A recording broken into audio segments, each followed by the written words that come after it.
নৱম শ্ৰেণীৰ বিজ্ঞানৰ কলা নামৰ অধ্যায়টোৰ প্ৰশ্নাৱলী 1ৰ প্ৰথম কুৱেশ্যনটো হ'ল কলা কি? নিৰ্দিষ্ট শৈলীৰে সজ্জিত উৎকৃষ্ট কাৰ্য দক্ষতাৰে কোনো সম্পন্ন কৰা কৌশল সমষ্টিকে কলা বোলে। অৰ্থাৎ কলা হ'ল একে গঠন আৰু কাৰ্য কৰা কৌশল সমষ্টি। 2 নম্বৰ কুৱেশ্যনটো হ'ল বহুকোষী জীৱৰ ক্ষেত্ৰত কলাবিলাকৰ কাম কি? বহুকোষী জীৱৰ শৰীৰত বিভিন্ন কাৰ্য কৰিবলৈ জীৱকোষবিলাকে নানা ধৰণৰ বৈশিষ্ট্য লাভ কৰে।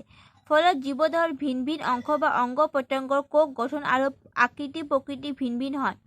কোনো বিশেষ কাৰ্য যেনে পাচন কাৰ্য, ৰেচন কাৰ্য, শ্বসন কাৰ্য ইত্যাদি কাৰ্যৰ কাৰণে একেলগ হৈ একে গুণ বিশিষ্ট কৌশল সমষ্টি গঠন কৰে।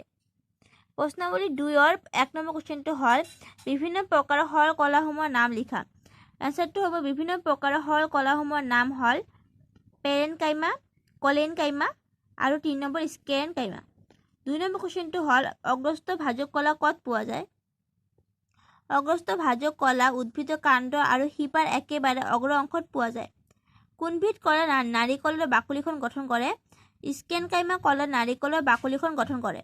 ফ্লোয়েম কলা কিহেৰে গঠিত? ফ্লোয়েম কলা কোষেৰে গঠিত। প্ৰশ্নাৱলী 3ৰ প্ৰথম কুৱেশ্যনটো হ'ল প্ৰাণীদেহৰ চলনৰ লগত জড়িত কলাসমূহ কি কি? পেশী কলা। 2 নম্বৰ কুৱেশ্যনটো হ'ল নিউৰন দেখাত কেনেকুৱা হয়? এনচাৰ নিউৰন প্ৰধানত দেহকোষ আৰু স্নায়ু প্ৰবন্ধৰ দ্বাৰা গঠিত। দেহকোষত এটা ডাঙৰ কোষ কেন্দ্ৰ থাকে। কোষ কেন্দ্ৰটো দেহকোষত থকা কোষ পৰশত উপঙি থাকে। দেহকোষৰ পৰা এডাল দীঘল নলী সদৃশ চাইটোপ্লাজমৰ স্নায়ু প্ৰবন্ধ ওলায়। ইয়াক এক্সন বোলে। এটা নিউৰন প্ৰায় 1 মিটাৰ পৰ্যন্ত দীঘল হয়। ইয়াৰ উপৰি দেহকোষৰ পৰা কিছুমান চুটি আৰু শাখা প্ৰশাখাযুক্ত স্নায়ু প্ৰবন্ধ ওলায়। এইবোৰক ডেনড্ৰাইট বোলে। 3 নম্বৰ কুৱেশ্যনটো হ'ল হৃদপেশী 3টা বৈশিষ্ট্য উল্লেখ কৰা। 1 নম্বৰটো হ'ল হৃদযন্ত্ৰৰ পেশীসমূহ হৈছে হৃদপেশী। হৃদপেশী তন্ত্ৰৰ শাখা বিশিষ্ট চুঙাকৃতি আৰু এক কোষ কেন্দ্ৰযুক্ত। হৃদপেশীবোৰ এক প্ৰকাৰ অনৈচ্ছিক পেশী কলা। 4 নম্বৰ কুৱেশ্যনটো হ'ল এৰিঅলাৰ কলাৰ কাৰ্যসমূহ কি কি?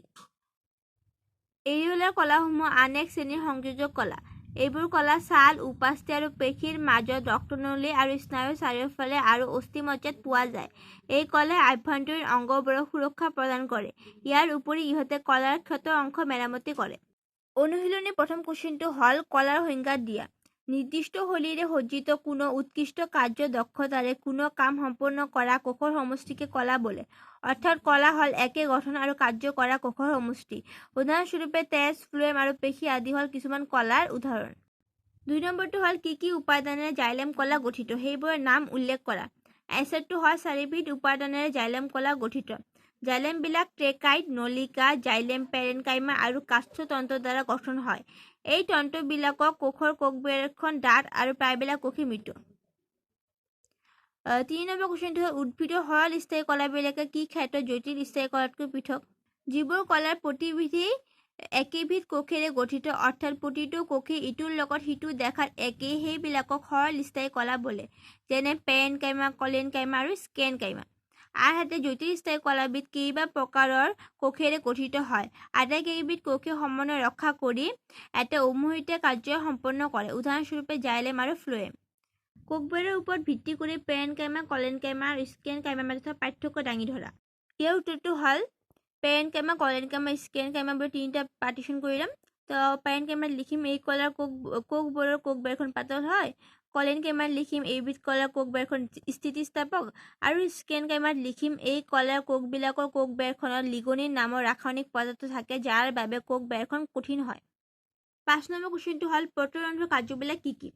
এনচাৰটো হ'ল প্ৰতৰন্ধ্ৰৰ কাৰ্যবিলাক হ'ল প্ৰতৰন্ধ্ৰবিলাক বায়ুমণ্ডলীয় গেছৰ আদান প্ৰদানৰ বাবে আৰু 2 নম্বৰ বাষ্পমোচন অৰ্থাৎ উদ্ভিদে আভ্যন্তৰৰ পৰা বাষ্পকাৰে পানী এৰি দিয়া প্ৰক্ৰিয়া ইত্যাদি কাৰ্যবিলাক হ'ল প্ৰতৰন্ধ্ৰৰ কাৰ্য। 6 নম্বৰ কুৱেশ্যনটো হ'ল প্ৰাণীদেহৰ চলনৰ লগত জড়িত কলাসমূহ কি কি? পেশী কলা। পেশী কলাসমূহৰ ভিতৰত হৈছে ঐচ্ছিক পেশী, কংকাল পেশী, ৰৈখিক পেশী, অনৈচ্ছিক পেশী, অৰেখিত পেশী আৰু হৃদপেশী। 7 নম্বৰ কুৱেশ্যনটো হ'ল নিউৰন স্নায়ুকোষ দেখাত কেনেকুৱা হয়? প্ৰশ্নাৱলী 3ৰ 2 নম্বৰ প্ৰশ্নটো লিখিলে হ'ল। হৃদপেশী 3টা বৈশিষ্ট্য উল্লেখ কৰা। প্ৰশ্নাৱলী 3 নম্বৰ প্ৰশ্ন। আৰু এৰিঅলাৰ কলাৰ কাৰ্যসমূহ কি কি? প্ৰশ্নাৱলী 3 4 নম্বৰ প্ৰশ্ন। বা 1 নম্বৰ ই শৰীৰৰ ভিতৰৰ অংগসমূহ সহায়কাৰী ৰূপে থাকে।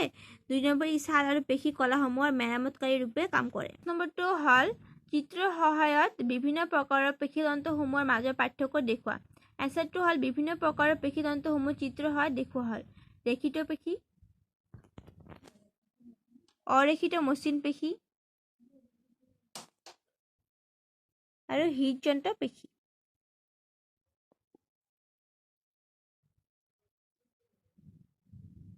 11 নম্বৰ কুৱেশ্যনটো হ'ল হৃদপেশীসমূহৰ বিশেষ কাম কি? হৃদপেশীৰ সহায়ত হৃদযন্ত্ৰৰ ছন্দময় প্ৰসাৰণ আৰু সংকোচন হয় আৰু প্ৰাণীৰ শৰীৰৰ ৰক্ত পৰিবহণ তন্ত্ৰৰ কাৰ্য নিৰৱচ্ছিন্নভাৱে সম্পন্ন হৈ থাকে। হৃদপেশীৰ বিশেষ বৈশিষ্ট্য এই যে ই প্ৰাণীৰ জীৱনৰ গোটেই কালছোৱাত নিৰবিচ্ছিন্নভাৱে প্ৰসাৰণ সংকোচন কাৰ্য চলাই যাব পাৰে। হৃদপেশী কেতিয়াও ক্লান্ত হৈ নপৰে। হৃদপেশী কাৰ্য বন্ধ হ'লে জীৱৰ মৃত্যু ঘটে। 12 নম্বৰ কুৱেশ্যনটো হ'ল গঠন আৰু অৱস্থানৰ ওপৰত ভিত্তি কৰি ৰেখিত পেশী, অৰেখিত পেশী আৰু হৃদপেশীৰ মাজত পাৰ্থক্য নিৰ্ণয় কৰা। তো ফাৰ্ষ্টত ৰেখিত পেশীটো লিখি ল'ম। ইয়াৰ ৰেখিত পেশী 1 নম্বৰ হ'ব, ইয়াৰ কোষবোৰ দীঘল আৰু চুঙাকৃতিৰ। 2 নম্বৰ কোষ পৰশত একাধিক কোষকেন্দ্ৰ থাকে। 3 নম্বৰ হাত, ভৰি, জিভা, ডিঙি আদিত এই পেশী থাকে। এইবাৰ অৰেখিত পেশীত লিখিম 1 নম্বৰ, ইহঁত দীঘল আৰু মহুৰাকৃতি কিছুমান পেশীতন্ত্ৰৰে গঠিত।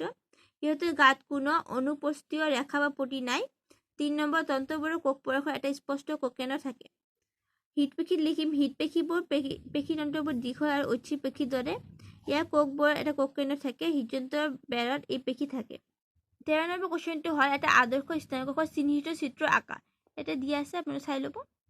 14 নম্বৰ কুৱেশ্যনটো হ'ল তলত দিয়া কলাসমূহৰ নাম লিখা। আমাৰ মুখৰ ভিতৰৰ বেৰখন কি কলাৰে গঠিত? এনচাৰ হ'ল স্কুৱামাছ আচ্ছাদিত কলা। বি নম্বৰ, পেশী আৰু অস্থিত কি কলা সংযোগ কৰে? টেগুন কলা। চি নম্বৰ, উদ্ভিদত কি কলাৰে খাদ্য পৰিবহণ কৰে? ফ্লয়েম কলাৰে। আমাৰ দেহৰ চৰ্বি থকা সংযোজক কলাবিধৰ নাম কি? মেদ কলা। জুলীয়া আধাৰ দ্ৰব্য থকা সংযোজক কলাবিধৰ নাম কি? তেজ। মস্তিষ্কত কি কলা থাকে? স্নায়ু কলা। 15 নম্বৰ কুৱেশ্যনটো হ'ল আমাৰ মুখৰ ভিতৰৰ বেৰখন কি কলাৰে গঠিত? হ'ল স্কুৱামাছ আচ্ছাদিত কলাৰে গঠিত। 16 নম্বৰ কুৱেশ্যনটো হ'ল তলত দিয়া প্ৰাণীৰ অংগসমূহত থকা কলাবোৰৰ নাম লিখা। এনচাৰ ছাল আচ্ছাদিত কলাৰে গঠিত। অস্থি সংযোগ কলা, ইহঁতক পৰস্পৰ সংযোগ কৰা কলা, লিগামেণ্ট আৰু পেশীৰ সৈতে বান্ধি ৰখা কলা হ'ল টেগুন। বৃক্কৰ আৱৰণ ঘনাকাকাৰ আচ্ছাদিত কলাৰে গঠিত।